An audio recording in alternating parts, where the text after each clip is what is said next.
একটা গুরুত্বপূর্ণ বিষয় নিয়ে তোমাদের সাথে আলোচনা করি। দেখো, মেড অফ আমরা কখনো দেখে থাকি, কখনো মেড ফ্রম দেখে থাকি, কখনো আবার দেখে থাকি মেড ইন, থাকে না, made in China, made in India, আবার কখনো দেখে থাকি মেড বাই। তাহলে made of, made from, made in, made by, এই চারটি নিয়ে আজকে আলোচনা করবো। মন দিয়ে শুনে ভিডিওটা শেষ পর্যন্ত দেখবে। আচ্ছা, কোনো জিনিস যখন তৈরি হয়েছে তখন যদি পুরনো যে জিনিসটা থেকে তৈরি হয়েছে সেটা দেখা যায়। দেখো, আমি এখানে একটা ছবি দিলাম, টেবিল বা চেয়ার, দেখো কাঠ থেকে তৈরি হয়েছে, কাঠটা দেখা যাচ্ছে, তাহলে এক্ষেত্রে কিন্তু আমরা কি বলবো, অফ, মেড অফ উড। কিন্তু কাগজ, কাগজ আমরা কি কাঠ থেকে পাই বা ঘাস থেকে পাই, কিন্তু কাঠ বা ঘাস কি দেখা যাচ্ছে?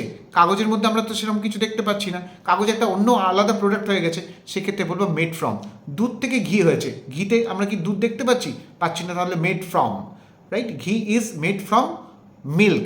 এবার মেড ইন, মেড ইন হচ্ছে কোনো দেশের প্রোডাক্ট যদি থাকে, made in China, made in Japan, made in India, দেশের কথা যখন উল্লেখ থাকবে।